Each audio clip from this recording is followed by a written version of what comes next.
Hey guys, it's Yorkie here and welcome to the channel for another Trak Racer video where today we're going to be taking a look at the build process of assembling a Trak Racer TR80 as well as giving my 6 tips for the build process of putting a rig together, which not only do apply to obviously the Trak Racer TR80 that I'm sat in here, but also other aluminium rigs as well. So we're going to take a look at the build process a little bit later on in the video, so let's get into the 6 tips. And my very first tip is to give yourself plenty of time. Building a rig such as the Trak Racer TR80 isn't something that can be done in just an hour or two.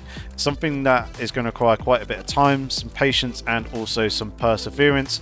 I think I probably spent somewhere between the region of 12 to 16 hours assembling my rig across 3 to 4 evenings, and then even after that there was some time where I was making some more minor adjustments, just making sure that the rig was comfy to race in over extended periods of time. So if you're one of those people who don't really enjoy getting their teeth quite so heavily sunk into a project where you kind of need to assemble various different parts and piece them all together, something like the Trak Racer TR8 or RS6 cockpits may be a little bit more suitable. They are aluminium tube cockpits. They should only take probably somewhere between the region of 1 to 3 hours depending on your competency to build, so obviously much quicker. So links will be to the Trak Racer EU and UK stores where you can go and browse their products there. Just full disclosure on those links as well, they are sponsored links, so if you do end up purchasing a product after clicking on one of those links from the Trak Racer either EU or UK websites, I will get a small bit of commission for it as well, which obviously will be very much appreciated. Building your rig should be an enjoyable process, so make sure that you do take your time and you give yourself plenty of time to assemble it. If you go through the assembly process rushing it, you run the risk of potentially threading a screw or a nut or a bolt. You run the risk of potentially misaligning things and stuff not quite sitting right, which is obviously going to add to frustration, which then could potentially lead to you potentially scratching an aluminium profile or even damaging it, which obviously if you then want to get replaced, it's going to set you back even further with more delays and having to wait for the new part to come in. So take your time, enjoy the process, and make sure that the final product that you have fully complete and assembled is something that you can be proud of and something that you're going to very much enjoy for years to come when you are racing. So for tip number 2, I would recommend that when you take delivery of the product that you double check that everything is there and all in good condition. You don't need to unpack everything from the boxes. In fact, I'd advise to keep a lot of the stuff still inside the boxes just because it saves on space, it's a little bit more organized, and you'll probably also see that certain parts such as packages for nuts, bolts and brackets are tied to specific steps within the assembly process. So you'll need to keep those to one side and keep those pieces together ready until you come to that stage. But you want to make sure that all the aluminium profiles and everything are all in good condition, that they don't have any scratches, any chips or any damage to them. If there is, get in contact with your supplier and sort a replacement part. Likewise, if there are any parts that are missing. I've been reassured by Trak Racer that if any parts are missing or there's any damage to the aluminium profiles and you got in contact with their customer service team, they'll sort a replacement part on those missing pieces and get them sent out to you as soon as possible. So obviously good customer service there, which has been a bit of a concern by a number of people over the previous years, but it seems like Trak Racer have really tightened down on that and made a conscious effort in trying to sort those previous issues. Fortunately for me, I didn't have any issues at all. I got everything out and made sure that I counted all the nuts and bolts and everything before I started assembling the actual rig itself and making sure that everything is there and that I wasn't going to run into any potential issues down the line. Obviously those pieces that are tied to specific steps within the assembly process I kept to one side, but I did count them in the overall count of all the nuts and bolts, brackets, the various other bits and bobs that come with the assembly of the rig. So make sure that you keep those bits separate, but do count them in the overall count just to make sure that nothing is missing.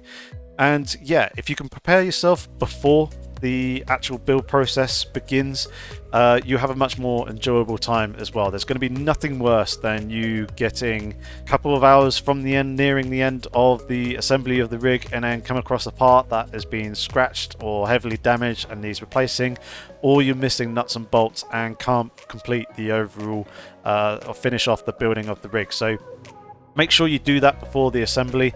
That is definitely going to be tip number 2. So for tip number 3, I have a feeling that you're not going to like this one. There's going to be to read the instructions from front to back before starting. And there's good reason why this is tip number 3, because I didn't do this. I skimmed the instructions before starting, diving head in to building my very first rig. And as you can imagine, for a first timer, you're going to hit some sticky points throughout the assembly process, and I kind of struggled and got frustrated a couple of times and tried to work out what it was that I actually needed to do. If you read the instructions from front to back, you're going to know ahead of time what to expect, what parts to expect, what points during the assembly process, and it's just going to make the whole thing much easier and much smoother and a lot more painless for yourself. So I definitely recommend doing it. Good thing about Trak Racer and their instructions is they are continuously updating the instructions. So I built my rig back towards the end of June, early July, I believe, off the top of my head. And since then, the instructions had changed twice. Looking back on their Google Drive, where they have all the instructions manual for all their various different products, they had an update back in August, and they've had a update since then in September. So obviously they do try and keep the instructions as up to date as they possibly can, but make sure to take a look through, make sure to pay attention to all the various different symbols, and you know what parts are going to be needed when, as it's going to be pretty easy at times to miss either potentially using the wrong nut or bolt or something along those lines, which obviously could then potentially complicate things further down the line. So do make sure you read the instructions from start to back, just to make the whole rig process building a little bit easier.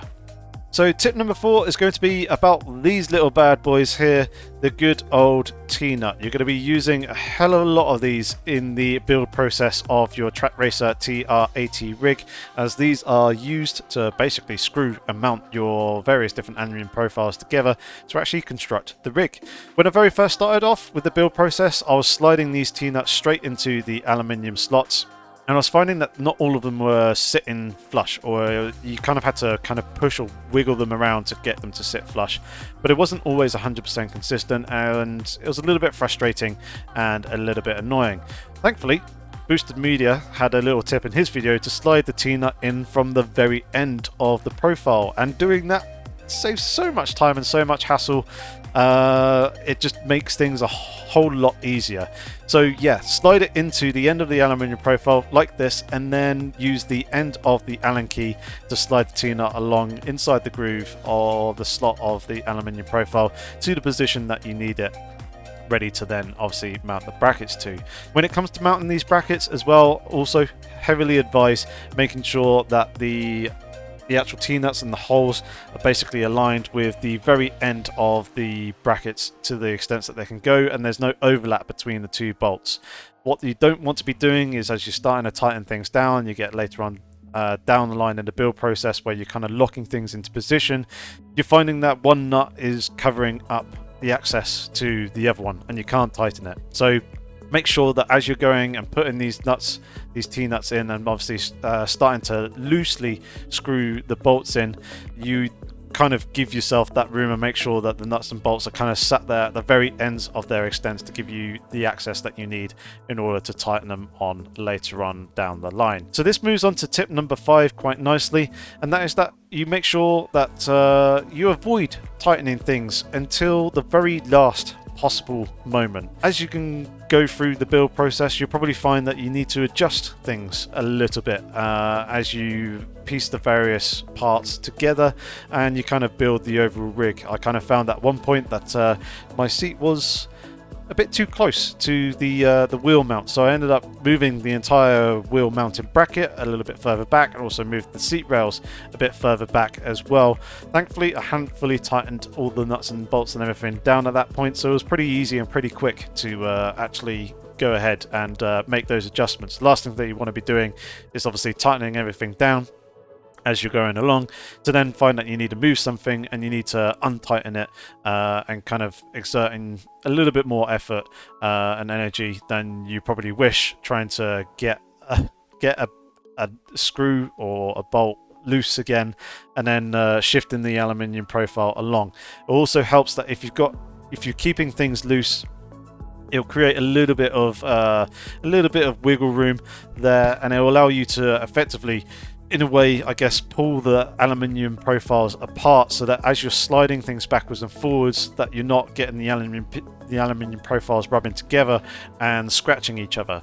As you may see, looking through here, you may see small little scuffs and scratches here and there, which are a little bit difficult to avoid, but if you can loosen the nuts and bolts and the screws enough, but there's enough wiggle room that you can move it quite nice and easily, you're a lot less likely to actually scratch the aluminium profiles, which is obviously going to be quite a key thing, considering these aluminium profiles are black and any scratches show up quite easily. So yeah, make sure that you avoid tightening anything until the last possible moment. Once you've got everything in and it's in position and you're happy with it, that's when you can start properly tightening everything down and locking things into place properly. So my final tip number 6, and that is going to be, make sure that you align everything by measuring both sides and making sure that they are square or level. This kind of bounces very nicely off of tip number 5, where, as I was saying, you are probably going to need to be making various different adjustments as you go along. But if you've got a tape measure to hand, obviously it's very, very useful. I'd say it's probably the one tool that you do need that doesn't come provided with the Trak Racer TR80. All the other Allen keys, spanners and everything else that that you're going to need for the assembly process do come with the packaging and come with the product. But a tape measure obviously goes an awful long way in making sure that things are symmetrical, making sure that they are properly aligned, and that you are not mounting anything wonky or anything like that. If you can get a nice lovely angle measurer or something that will give you a nice flush 90-degree angle as well. I noticed that Boosted Media uses one of these. It's got a little spirit level in it as well. Obviously that goes a long way in making sure that everything is all nice and square in terms of the right angles and everything else like that, and making sure that nothing is twisted. That will just help to make sure that you're not going to be threading any screws or damaging any parts, and making sure that overall everything is sitting flush, looking nice, neat, lovely and tidy. Another thing that I haven't mentioned is a spirit level. Also goes a long way in making sure that everything is either vertical or sat properly horizontal. Obviously it pays dividends to making sure that everything is all nice and square. So a spirit level and a tape measure I definitely recommend as a minimum 2. So if you take the time to align things properly, you'll get a very, very solid and sturdy platform. There'll be no flex or anything anywhere in the rig, and it will just make the overall look of the rig that little bit better than if things were slightly out of alignment, slightly twisted, or something isn't sat quite 100% square, horizontal or vertical. So yeah, do take the time. And of course I want to give you one last final little tip as a little bit of a bonus, just because I'm being so kind to you guys, and that is to enjoy the assembly process of the rig, because no doubt once it is complete, you are going to absolutely love the thing. I've been thoroughly enjoying the experience of going from basically a wheel mounted on my desk, sat in an office chair, to being sat in a proper cockpit provided by Trak Racer. So I'm extremely happy with the product. Thoroughly enjoyed building the rig as well. So make sure that you take the tips on board, and you make sure you give yourself plenty of time and just try and enjoy the process and the journey of getting to the end product as well, because it is something that you should be proud of the final product once it gets fully assembled. So yeah, those were my tips that I wanted to go through. We'll take a quick look now at various different bits of the assembly process. So as you can see here, we started off with the base, very nice and easy, good way to ease yourself into the assembly process of just getting these 4 pieces kind of aligned and put together. The next step was basically going on to mounting the seat brackets. I've got the adjustable seat slider, so that was a little bit difficult to get set up and sorted, but once it was sorted, it was working and functioning very, very nicely, and I got obviously the seat mounted, as you can see here. But then went and assembled the vertical pillars that the wheel deck was going to be mounted onto. But before I actually went on to do the actual wheel deck itself, I went ahead and assembled the pedal plate, as you can see here, looking very, very nice and set up. I did end up adjusting this after it was set up on, so I got the pedals actually mounted on there. I had to bring the pedals, or the pedal plate, closer to where I was sat, and I also angled and tilted them a little bit more, so the faces of the pedals are pretty much near vertical, which makes it quite a bit more comfortable with the GT style composition that I'm using here. But once those were on, I then actually put the horizontal piece in for the wheel deck to mount onto, and then ended up mounting obviously the wheel base itself, my T300, and then from that ended up putting on the monitor mount that attaches here, as you can see, with nice lovely Trak Racer branding on the side there. And it's quite a wide aluminium profile that they've got running across that you mount the Visa mount for your monitor onto. But off of that, it basically means that you can get the triple screen extension accessories, and they mount onto that long aluminium profile there and extrude off from it and out to the sides. So whilst I've only got the one monitor on here at the moment, obviously there is potential for a lot later down the line if I really want to go to a triple screen setup. But for the moment, I'm happy with this 35-inch ultra wide that I've got. Do plan on getting a 4th monitor mount to mount up above, which is obviously going to be useful for live streaming, being able to see the chat and everything else like that, but I haven't actually got around to doing that. So yeah, that was a nice little bit of b-roll there of the various different stages of the rig building process. I didn't document it fully because I just wanted, for my first time, to actually focus and enjoy the assembly process of building this Trak Racer TR80. But hopefully it was an enjoyable video nonetheless. If it was, please leave it with a like, and if you're new here, please consider subscribing to the channel. It'll be very much appreciated. And likewise, if you were to use one of the 2 links down below to either the UK or EU Trak Racer stores, obviously those are sponsored links, and if you end up purchasing a product through clicking one of those links, I'll get a small commission, and obviously I'll be very, very thankful for that.